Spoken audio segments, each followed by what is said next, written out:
자, 이 조선의 세자 소현세자가 왜 자금성에서 인질로 살았는지 그 이유를 알려면요. 정말 이 이야기할 때마다 제가 가슴이 좀 아픈데 조선이 다시 없을 그 치욕을 겪었던 그날로 가봐야 됩니다. 때는요. 1637년 1월 30일 한겨울 칼바람이 매서운 날이었습니다. 모래벌판에 황금색 천을 지붕 삼은 높은 단이 세워집니다. 그리고 그 단 아래엔요.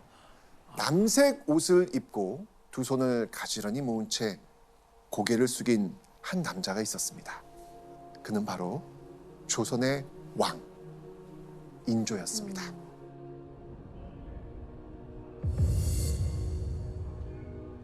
조선의 왕 인조는요. 모래바닥에 털썩 무릎을 꿇고 이렇게 외칩니다. 천연이 망극합니다.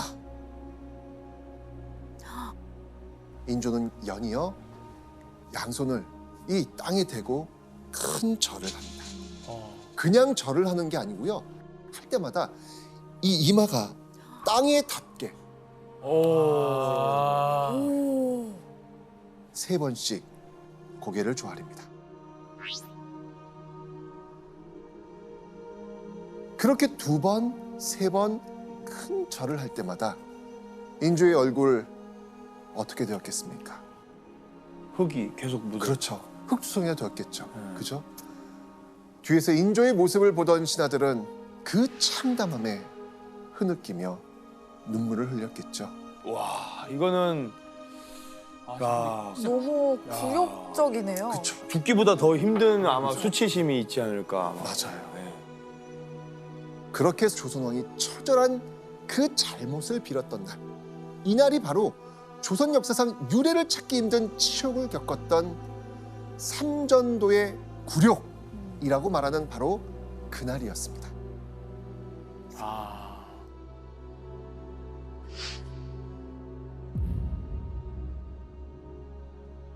자, 그렇다면 이 단 위에서 조선이 철저하게 굴복하는 그 모습을 흐뭇한 표정으로 내려보던 그 남자. 이 사람 누구였을까요?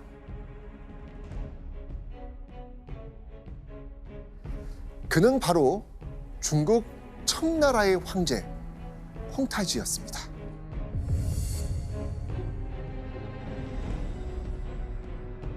홍타이지. 맞습니다. 그런데 조선의 왕이 청나라 황제에게 왜 이런 굴욕적인 행동을 해야만 했을까요? 그 이유는 조선이 청나라와의 전쟁에서 완벽하게 패배했기 때문입니다.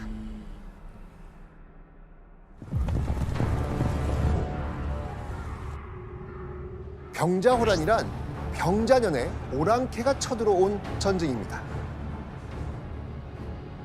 병자호란으로 조선은 수세에 몰렸고요. 인조는 남한산성에서 약 한 달 반 동안 버티다가 결국 버텨내지 못한 채 굴욕적인 패배의식을 했던 거였죠. 자, 이 조선의 운명을 완전히 바꿔놓은 전쟁. 그런데 청나라는 왜 조선을 침략했을까요? 자, 여기서 한번 짚어보는 별점 체크포인트. 교과서에 꼭 나오는 이것. 친명배금. 명나라와 친하게 지내고 후금을 배척한다라는 뜻의 단어. 네, 읽어보시죠. 친명배금. 네. 자, 여기서 후금이 어딜까요? 후금. 그 청나라 어. 아닌가요? 청나라 맞아요. 옛날 이름 아니면 청나라 이전 이름. 이전 이름. 네. 바로 여진족이 나라를 세울 때 첫 이름이 후금이었고요. 이후 청으로 나라명을 바꾼 겁니다. 조선은 건국 당시부터 명나라를 섬기는 외교 관계, 이걸 뭐라고 하냐면 4대 외교라고 그래요. 큰 나라를 섬기는 외교, 이걸 4대 외교라고 하는데, 당시 중국 대륙이 이 명나라 땅을 청나라가 야금야금 차지하면서 명나라만큼 큰 세력으로 성장하고 있었던 겁니다. 결국 청나라는 바로 이 명나라를 완벽히 견제하기 위해서 명나라 편인 어느 나라? 조선. 조선. 이 조선을 자신의 편으로 만들고 싶어 했던 것이죠. 자, 그런데 조선의 입장에선 오랑캐와 친하게 지낸다? 이거는 말이 안 되죠. 이거는 말이 안 되는 네. 거예요. 상상할 수 없는 일입니다. 자, 이렇게 자신들의 뜻이 통하지 않으니까 결국 청은 조선을 굴복시키고 신하로 만들겠다. 군신관계 만들겠다 이거예요. 그래서 조선을 쳐들어온 것이죠. 그런데요, 인조가 항복하러 나온 곳 그 치욕적인 역사의 흔적을 현재 우리한테 아주 익숙한 곳에서 만날 수 있습니다. 진짜? 삼전도. 이 삼전도가 바로 서울 잠실에 있었던 나루터였거든요. 잠실에 와, 여기예요? 있어요? 맞습니다. 와. 삼전노비 그냥 모르고 지나쳤네요.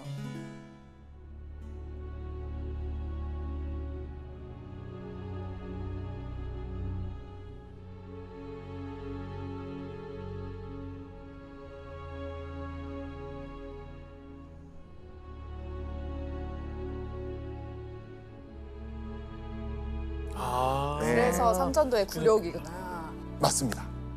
자, 그런데 인조가요, 치욕적인 굴욕을 당하기 이전에 죽음을 각오한 채 청나라 황제 앞에 제가 서겠습니다.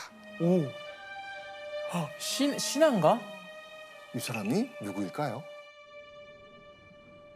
일이 이렇게 급박 가운데 제가 가겠습니다. 바로 인조의 맏아들. 오늘의 이야기 주인공 소현세자. 와. 소현세자였습니다. 대단한 사람이네. 그죠? 강단 있고. 네. 나에게는 일단 동생이 있고 또 아들도 하나 있으니 역시 종사를 받들 수 있다. 내가 적에게 죽는다 하더라도 무슨 유감이 있겠는가? 내가 성에서 나가겠다는 뜻을 말하라. 세자가 지금 이런 얘기를 한 거예요. 쉽지 않죠. 영화에서 나오는 진짜 모두를 딱 구하고 자기가 목숨을 걸고 나가는 약간 그러니까요. 쉽지 않은 선택을 하는. 그 일단 효심이 깊기 때문에 또 그쵸. 할 수 있는 행동이 아닐까 그쵸. 싶어요. 맞습니다. 자, 사실 이 소현세자는요, 목숨을 걸고 청황제 앞에 나서기엔 당시 조선에서 너무나도 중요한 인물이었습니다. 왕의 적장자로 인조의 뒤를 이어 조선을 이끌어야 될 그런 차기 왕이었기 때문입니다.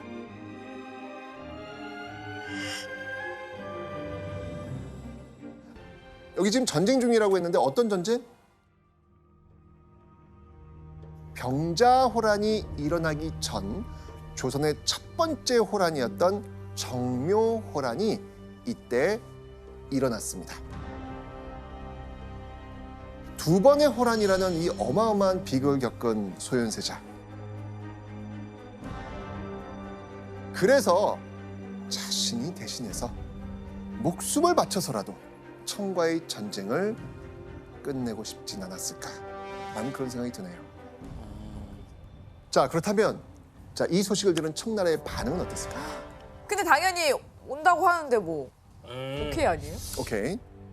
청의 반응. 높. 오! 노. 진짜요? 오로지 왕.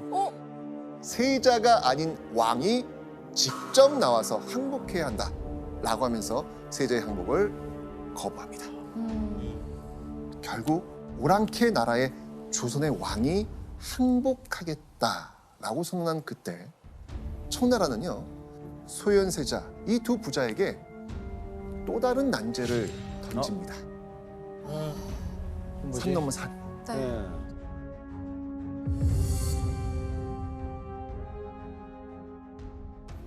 자, 먼저 명과의 관계를 끊고 청의 연호를 쓸 것.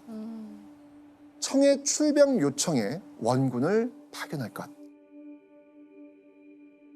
어허. 자, 그리고 인조 개인한테 정말 충격적이고 괴로웠을 요구가 또 있습니다.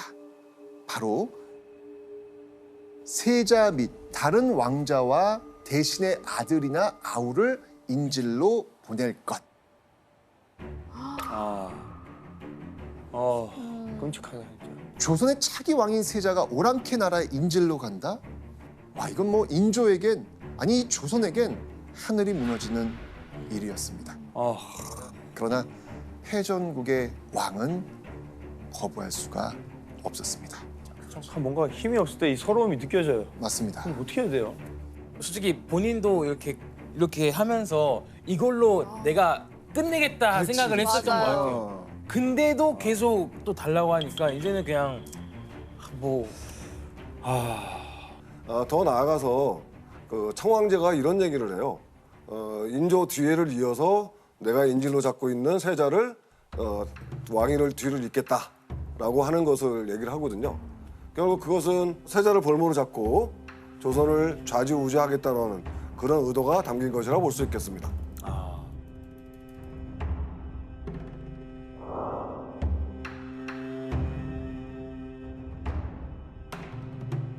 조선의 차기 왕이 이 치가 떨리는 오랑캐의 나라인 청나라로 가야 하는 그 심정. 소현세자. 과연 무슨 생각을 했을까요? 그건 자기가 먼저 그냥 나가겠다라고 한 소현세자의 성격으로 봐서는 스스로 되게 다짐 많이 하지 않았을까? 다짐. 자, 그런데 조선의 세자로서 치욕을 감당해야 하기도 했지만 이 소현세자에겐 눈에 밟히는 사람이 한 명 있었습니다. 바로 2살짜리 어린 아들. 아까 거기 아들이 있었잖아요. 있다고 아들 그랬어요. 아들이 있었다고. 있다고 그랬어. 그는 이 2살 난 아들을 두고 떠나야 하는 아버지이기도 했던 것이죠. 이 장면이 이렇게 상상이 되면 그러니까 너무 가슴이 아프고 어린 아들을 두고 떠나야 하는 그 심정. 이거 어땠을까요? 이 소현세자 아마 겉으로는 의연해도 속은 새까맣게 타들어갔을 겁니다. 하지만 패전국의 세자는 그저 묵묵히 청나라의 요구를 따라야만 했겠죠. 자, 그런데 소현세자와 그 험난한 길을 함께 가는 이들이 몇 명쯤 되었을까요? 한 100여 명? 100명? 아니 한 7, 8명? 아니, 아내도 데려가고 아내가 동생도 데려가고 그런 거 아니에요? 적당히 다 데리고 데려간 하면 거 됐지. 아니에요? 볼모 일행은요 무려 500여 명에 이릅니다. 500이요? 500여 명이요? 뭐야 이거는. 아니 너무한데? 소현세자와 그의 아내 세자빈 강씨 이 둘을 중심으로 세자의 동생인 복림대군 부부 그리고 인질이 된 조선 신하들의 자식들 거기에 그들을 수행할 인원까지 있었기 때문이죠.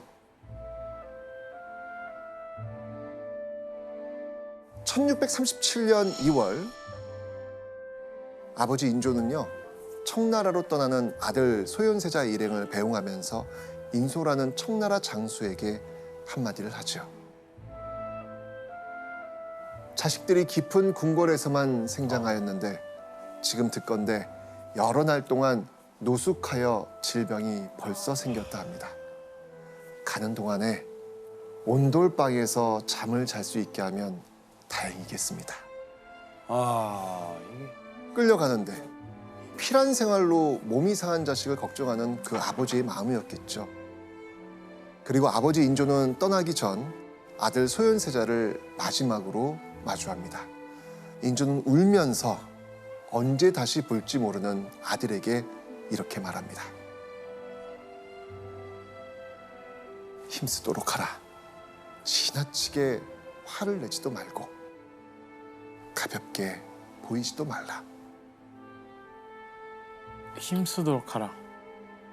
비록 인질로 가지만 세자로서의 역할과 또는 지위에 맞는 그 행동들을 여전히 천국에 가서도 해줬으면 하는 그런 바람이었던 것 같고요.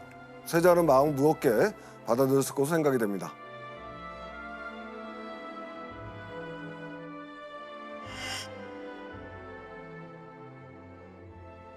인조의 말이 끝나자 옆에 있었던 신하들도요 소현세자의 그 옷까지 당기면서 엉엉 통곡을 합니다. 저 마지막일 수 있는 거잖아요. 그러니까요. 자, 이런 신하들을 향해 소현세자는 이렇게 말하죠. 주상이 여기 계시는데 어찌 감히 이렇게 하는가?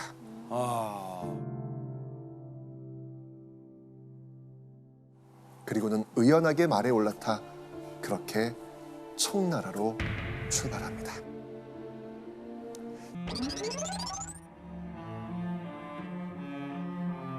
자, 이 소현세자 일행이 심양에서 지냈던 곳 어디였을까요? 바로 여기입니다.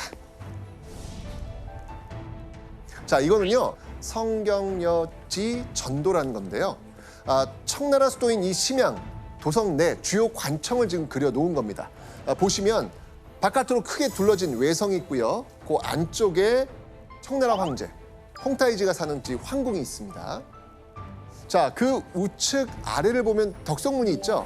기록으로 보면 덕성문 안 근처에 소현세자 일행이 살던 곳이 있었다고 전해집니다.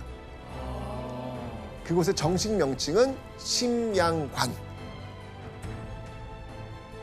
심관, 고려관이라고 불리기도 했습니다. 이렇게 볼 때 지금 여기 황궁 보이시잖아요. 가운데 황궁. 자, 그렇다면 왜 이렇게 가까운 곳에 이 조선 세자의 집을 마련해 주었을까요?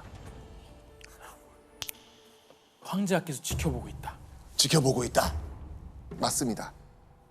조선의 세자 일행을 감시하기 위해서였습니다. 어떻게 보면은 창살 없는 감옥? 그런 느낌이 들지 않았을까 이런 생각이 듭니다. 자, 그리고요 이 심양관엔 또 다른 큰 문제점이 있었습니다. 바로 소현세자 일행이 지내기엔 너무 협소하다는 겁니다.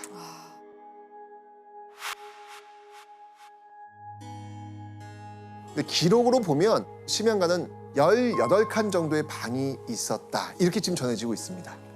500명을 18칸? 그러니까 뭔가 지금 계산이 안 되죠, 지금. 돼요. 안 돼요. 업무 공간과 세자 부부의 방을 제외하고 생활할 수 있는 방은요. 10개에서 13개 정도밖에 없었대요. 와. 500여 명의 사람이 그 방에 나눠서 생활한다? 야, 이거 얼마나 비좁겠습니까? 말이 안 돼요. 그죠? 방 안에 50명이네요. 이 안에서 실제 생활 어땠을지 기록이 있습니다. 관소가 좁고 낮아 습하며 더러운 냄새가 나고 무더워서 숨이 막힙니다. 대소 인원들이 병나지 않은 이가 없으며 묘사히 더욱 심합니다. 여름이 오니까 습하고 악취가 나고 더위에 숨이 턱턱 막히는 거예요. 그러다 보니 심양관 사람들은 이런저런 병에 걸려가지고 아프기까지 했다는 것이죠. 그 속에서 함께 생활한 소현세자. 이 모든 상황을 견디면서 심양관의 조선인 전체를 책임져야 했습니다. 그 이균호 교수님, 생활비 같은 건 어떻게 했나요? 청나라가 뭐 줬겠죠? 지원했나요? 왕자나 세자를 데리고 왔기 때문에 그 사람들에 대한 최소한의 그 생활품들은 제공을 했을 것 같아요. 다만 청나라도 역시 전쟁 중인 상황이었고 또 흉년도 오래 들고 그래가지고 아마 충분한 물자가 제공되지 않았을 것 같고 역시 조선도 바로 전쟁 뒤끝 아닙니까? 그러니까 전쟁을 복구해야 될 상황이고 그래서 아마 충분한 그 물품이나 생활품들이 지급되지 않았을 것으로 판단이 됩니다. 좁고 열악한 심양관에서 하루하루를 보내던 소현세자. 하지만요, 세자가 챙겨야 했던 건 심양관 안에 사람들만이 아니었습니다. 바로 청나라 황실 사람들 챙겨야 했습니다. 심양관에 들어간 지 2달 정도가 됐을 무렵이었습니다. 이른 아침 청나라 황제가 다급하게 소현세자 부릅니다. 황제가 나를 왜 부르지? 소현세자는요 헐레벌떡 황궁에 들어갑니다. 자, 황제가 소현세자를 부른 이유 무엇이었을까요? 황제는요 왕들이 모인 앞에서 이 도착한 소현세자에게 일단 차를 따라줍니다.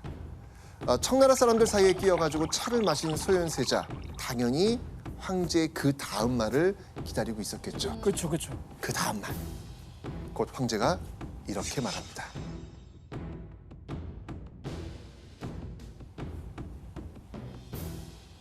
다들 돌아가시오. 응? 가라고요. 쪽으로. 차 마셨으니까 이제 가라고요. 오? 그 한마디 하려고 부른 거예요? 네. 저기 조선세자가 있으면 좋겠다. 와라 해라. 차 한 잔. 오. 마셨냐 가라 이거예요. 일국의 왕세자인데 이게 이런 식으로 대접을 하면 안 되거든요, 사실은요. 자, 그런데 이 차 마시러 오라는 식의 수모는요 시작에 불과했습니다. 어느 날은요 황궁에서 갑자기 사람이 나와가지고 심양간을 들이닥칩니다. 그리고 이렇게 통보하죠. 며칠 후에 황제가 사냥 가시니 세자도 가셔야 합니다. 야, 한 번 가면 길게는 20일씩 걸리는 그런 사냥에 동행하라는 거였습니다. 그렇게 소현세자는요 사냥에 동행해서 황제 비위 맞춥니다. 이것뿐만 아닙니다. 뭐 활쏘기, 뭐 공차기, 뭐 씨름 등의 놀이는 물론이고요. 황실의 각종 연회, 결혼식, 생일, 제사, 장례 등 뭐 무슨 일만 있으면 그냥 불러대는 거예요, 소현세자. 그냥. 오라 하라, 오라 하라. 계속 불러대는 거예요. 거기다가요 매달 5일, 15일, 20일엔 또 정기적으로 황제에게 인사까지 해야 했습니다. 소현세자는 가뜩이나 말도 안 통해서 정말 괴로운 와중에 조선의 굴욕을 안긴 그 사람들 사이에 끼어가지고 이 비위를 맞춰 했던 것이죠. 아니, 교수님, 그 황제가 소현세자를 왜 이렇게 자꾸 부르는 거죠?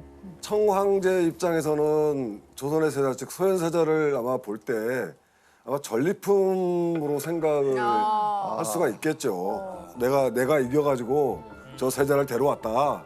청나라가 이제 성공하는 또는 확장돼가는 막 그런 모습들을 아마 대외적으로 과시하기 위한 모습들이 좀 있었던 것 같아요. 자, 그런데 황제에게 끌려다니는 와중에 목숨을 걸어야 했던 일이 있었습니다. 어느 날요 소현세자는 정말 충격적인 통보를 받게 됩니다. 바로 서행에 동행하십시오 라는 통보였습니다. 서행? 서행은요 청나라 기준 황제가 서쪽으로 가는 것인데 즉 명나라와의 전쟁에 나가는 걸 말하는 겁니다. 소현세자가 인질로 잡혀 있을 때 이 청나라는 명나라를 무너뜨리는 데 정말 혈안이 되어 있었습니다. 결국 황제는요 소현세자에게 전쟁터에 동행하라 라고 한 것이죠. 그런데 이게 끝이 아니에요. 청나라 황제가 세자의 동생인 복림대군까지 끌고 가려고 했던 겁니다. 결국 소현세자가 꾸역꾸역 갈 수밖에 없었습니다. 그런데 그렇게 나간 한 전투에서 제발. 소현세자가 포탄에 맞을 뻔한 거예요. 오. 전쟁터니까. 네네. 자칫하면 목숨을 잃을 뻔했던 상황에 처했습니다. 어휴. 어머니와 아들이 상봉하고 혹은 형제가 서로 만나 부여잡고 울부짖으니 곡소리가 천지를 진동하였다. 이 기록은요 청나라 사람들이 조선인 남녀 포로들을 성문 밖 한 곳에 모아놓은 모습을 보고 적은 건데요. 그 포로의 수가 수만 명이었고 난리통에 끌려온 조선인들이 서로를 알아보고 천지를 진동할 정도의 울음소리 끌어안고 울었다는 겁니다. 자, 이들이 모인 곳이 대체 어디였을까요? 그 통곡 소리가 나는 그 장소 바로 여기입니다. 속환시장? 속환시장. 이 속환시장은요 조선인들이 속환금 그러니까 돈을 내고 포로가 된 가족들을 데려갈 수 있게 만든 그런 시장이었습니다. 이 속환시장은 당시 그 심양의 남쪽 문에 있었다고 전해지는데요. 심양관이 동남쪽에 있었다고 하니까 퍽 멀지 않은 곳에 있었을 것이고 이 곡소리는 소현세자에게 그대로 그냥 꽂히면서 그 세자의 그 마음을 아프게 했을 겁니다.